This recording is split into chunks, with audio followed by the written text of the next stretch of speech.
On set, we do have Dr. Paul Crooks, and of course, he's from the Division of Food Security, Natural Resources, and the Environment, and Sustainable Development. Good morning and welcome, Doc. Good morning. Thank you for having me. All right, so we're putting the final run in promotion of Lamb Fest. That's right. We're starting there, right? Yes. And that is happening on October Sunday. the 5th. Sunday. Let's call it that. Sunday from 10 a.m. to 8 p.m. You are correct. An entire day, basically. All right, Yes. so let's go. Of course, the last time you were here, it's free. And of course, you buy your meal. That's right. All the chefs or the people who had to prepare the lamb are already. Just give us an update, basically, for readiness for Sunday. All right. So, reminder again to the viewers and to you that the Lamb Fest is part of our World Food Day series of events. Mm-hmm. It's a partnership between the Division of Food Security, the Tobago Agribusiness Development Company Limited, and the Tobago Integrated Livestock Association. And this year, we're also working very closely with the Tobago Hospitality and Tourism Institute. So this is our last call for the Lamb Fest on Sunday. So viewers, the Lamb Fest is happening at the Shore Park Food Hub from 10 a.m. to 8 p.m. on Sunday. Come by after church, bring all the family. There'll be activities for the children, lots of food to buy. You could buy and eat, lime a bit, buy another meal, and still take home. Very good. So come by on Sunday for the Lamb Fest. So that's happening this Sunday, but it is part of our World Food Day series of events. And the caterers, at this point, we would have already gone through the entire process of the lamb selection, and then the animals would have been slaughtered. Meat would have been cut into the fancy cuts, the shanks and the racks and the ribs and what have you. So caterers would have collected their orders, and they're right now probably cooking and preparing meals. Some of them, many of them would bring the meals pre-prepared and just heated and ready to serve. But it is going to be a grand All right, so event. let me just give a rundown as to the activities on the day. You have the mouth-watering lamb dishes. Of course, you can purchase. You have a kids zone, go-kart and bouncy castle, a live cooking competition. So, and that's what you just spoke to, that you can, and so on. So the pepper, and then you have the pepper lamb contest, meaning that you could taste, what is it? And just explain that a little bit. So the pepper lamb competition, we will invite participants from the audience, members of the audience, to join us on stage, and there will be different tiers of very spicy lamb prepared by the Tobago Hospitality and Tourism Institute. They promise us this year that it will be extremely spicy. The lamb is marinating for days in scorpion pepper and so on, so that it is eat at your own risk. But the idea is, it's for bragging rights really, but the idea is that you try to eat at different tiers of spiciness. Very good. So you have the lowest tier, the entry-level tier, and then you work your way up. All right, great. And of course, live entertainment and giveaways. That's so right. we look forward to that. All right. So let's move on. On the calendar of, it's October, we have World Food Day following, which is, I'm looking for the date. All right, so let's speak to the 15th and 16th of October. Oh, right. 15th and right. World Food right. Day. Yes. The grand exhibition. Right. So after the Lamb Fest, you have the grand exhibition, World Food Day, 15th and 16th. The 29th to the 30th, historical show, Shore Park, Food Hub. Horticulture. Horticulture, sorry. Yeah. Let's talk to that. Okay. So, well, everyone knows what the grand exhibition is, I would hope, in Tobago. It should be the talk of the island when it's happening. At least all of the school children and so on go there. But then 2 weeks later, we have the horticulture show. So what is the horticulture show? So primarily because of the scourge of giant African snail, right? We have reduced the presence of plants, virtually eliminated the presence of plants at our World Food Day Grand Exhibition, because we must be able to ensure the safety of the plants that the clients or patrons purchase to carry to their homes. Therefore, we have this sort of exclusive plant show, which is the horticulture show, the 29th and the 30th of October.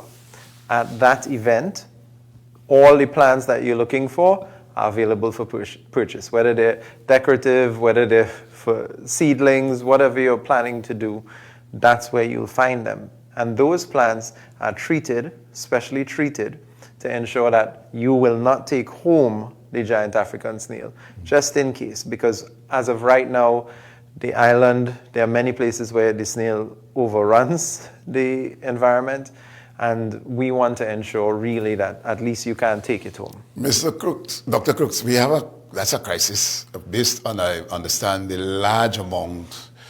Is there any drive or scientific approach to mass eradication of this presence of this? Because it's spreading more and more throughout Tobago. Farmers are complaining. What is the division intending to do to treat with this present danger? All right. So truthfully, it is a challenge that is incredibly difficult to overcome.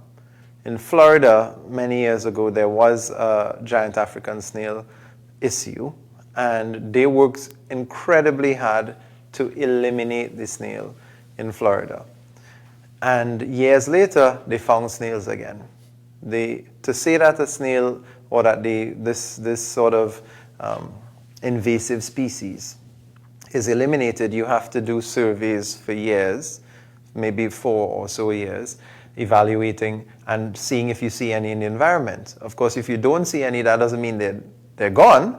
It just means you don't see any. And that's really what happened in Florida. So they assumed the snail was gone, but the snail was still there. They threw so many resources at the elimination of those snails. It is incredibly expensive. And it's not just the farmers. You talked about farmers complaining about a giant African snail. It's not just the farmers, you know. Any homeowner will see those snails and be bothered by the snails. And those snails, they can bite through your whatever. If you have wood outside, lumber, that you want to start building a little shed or something, those snails will eat your lumber, you know. So it is not just a problem for people who are producing, but of course it is a problem for them. Because imagine you now have to buy snail bait, which already means that you are putting something in the environment that isn't naturally there, something that could kill other animal species, not just the snail. So you have to think of how can we apply this in a way that's safe for the environment, safe for the other animals, but also that's additional cost, right? So now you are going to be buying snail bait and still selling your lettuce and your pak choy and so on, and now your lettuce and pak choy, well, you need your money back for that bait. So the price is going to go up. So, I mean, ultimately, it affects everyone. The theme for this year's World Food Day is hand in hand for better foods and a better future. The division, regardless of how many resources, whether it be human or investment in chemicals or what have you, regardless of how many resources we put towards the eradication of giant African snail, and we did over the last couple of years increase the team, the number of persons on the team for the capture and eradication of the snails. The truth is, no matter how much we put, we all need to work together to eliminate the snails. Right. So people who are not producing, you need to help. And again, hand in hand, the division will work alongside you, guide you on how to capture, how to bait, etc. But the truth is that we all need to work together because it really is. Very good. All right, but I just, you know, and as we and I asked about science, right? Given that there was a serious ants invasion around my property and so on, and somebody told me about region. Dr. Crooks, I did what the person said. This is an ordinary person here. Tell me region. It has been scientific proven that this chemical eradicates ants, cockroach. From the time I sprayed it around the home and so on, up to now I have not seen a cockroach, and I'm telling you roughly a year now. I've not seen any ants really in that regard, given the scientific approach in eradicating the ants and the cockroach. Some aggressive move needs to be made because we cannot say it's going to cost us. It's going to cost us more in the long run if we don't invest. And I'm asking you, and I'm just saying this is not what we're talking about, given that this presence is a danger to our livelihood, quote unquote. Shouldn't we be more aggressive in treating with how we can eradicate this evil? Those are difficult questions to answer all the time because remember, the state is always working with limited funds, and many people present, like you as a minister or as a secretary, you'll be presented with drunk driving as a challenge that needs to be addressed, or you'll be presented with children who have some sort of viral disease as a issue to address, or something in education. Schools need further work, security, police. So because of that, you always have to decide, how do you prioritize your spending? And the reality is that there's just so many funds to go around, and in the prioritization of the spending is the giant African snail. As much of an issue as it is it a large enough problem to overcome national security, overcome drugs, overcome dangerous driving? And so the decision has to be made there. So if you were to ask me from a personal standpoint, of course I would say food security and human animal health are the priority, and that's where the funding should go. But that's because I think I may be biased. You'll ask a teacher, and the teacher would say, absolutely, the children need more resources in school. So yes, we should put more resources towards it if we have those resources to spare. I absolutely agree it is something that we need to eliminate, but as, again, the decision of those. Okay, as we move along. All right, so I didn't see Blue Food anywhere here. That's not under your remit? No, the Blue Food Festival is not part of the World Food Day calendar. All right, so moving along, after horticulture, and of course, we go to Castara, the fish, the open day, the Castara Fish Facility. Yes. What is that? So that's the 13th. That's the 13th of November. Yes. Yeah, so very important. We've already done a couple of activities for this year's World Food Day. We've done some promotional activities. We've done something called a tractor pool caravan, where our tractor pool team would have gone to primary schools and so on all over the island. They would have been accompanied by members of staff, maybe bringing some live rabbits and that sort of thing to show the kids. It was very well received, but we've already started doing some World Food Day work. And the World Food Day work continues through the month of October, which is the month of the actual World Food Day, and into and up to the end of November. So what you see in here is a reflection of that. Okay. So on the 13th of November is the Castara Fisheries Open Day, as you would have pointed out. It's the first time that we're doing that. As part of our World Food Day calendar of events, we think it's very important to capture the fisheries aspect of that division of food security, because of course we enjoy fish here in Tobago, and we have plenty, and they taste good. So we, at the fisheries facility, the Castara Fish Facility, the idea is that the division works alongside another non-governmental organization, the Fisher Folk Association in the area, and they're going to be displaying traditional techniques such as the conch shell blowing, tying different types of nuts, throwing the seine. They'll be making a massive one-pot fish broth for members of the public. I believe they'll be doing dirt oven baking and so on as well at the location. So it should be a fantastic opportunity for people to experience the sort of traditional fishing techniques that our generations have passed here in Tobago, passed on, but also to see some of the more modern equipment, learn more about the fishing sector and so on. It sounds like a really good idea.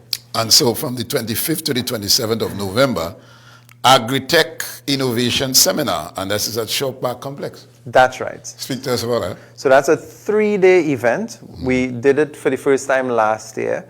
And the Agri-Tech Innovation Summit is really to show farmers the various types of technologies that are available. So instead of just using a hose and wetting your plant, how can you control irrigation to deliver the exact right amount of water to the plant so that you're not wasting water? Excellent. So that's one of the ways that we would demonstrate in that type of venue. We also would demonstrate methods for security, new camera systems, drones for determining production, mapping landscape, and so on. A lot of very innovative technologies are displayed there. All right, I've always had an interest in Hope Farm, because when I was a child,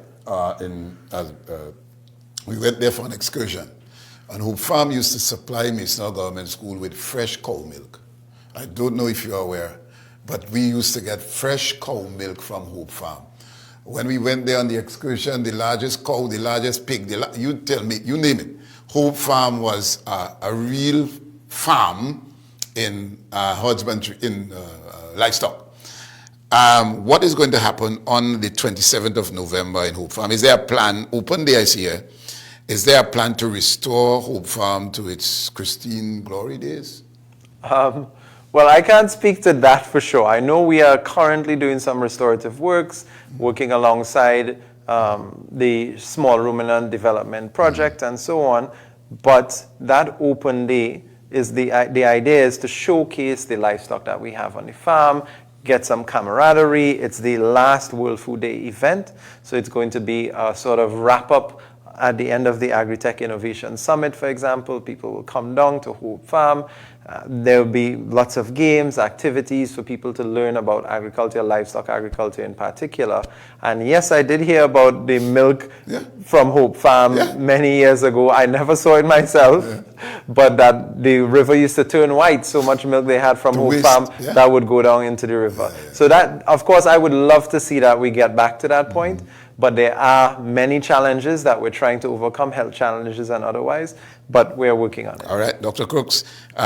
So we covered everything, and we're looking forward to a bumper, well, it's basically 2 months, That's October into November. And so we look forward to that. And of course, Lamb Fest, people, is on Sunday at the Food Hub. Make your way down, be part of it, bring the children, their things, Bouncy Castle, you name it. And of course, I want to see the pepper, I think I'm going for the challenge. Yeah, man. Yes, you must. Pepper lamb and so on. All right, so we want to thank you for being here this morning, and all the best to you. Keep up the good work. All right? Thank you very much.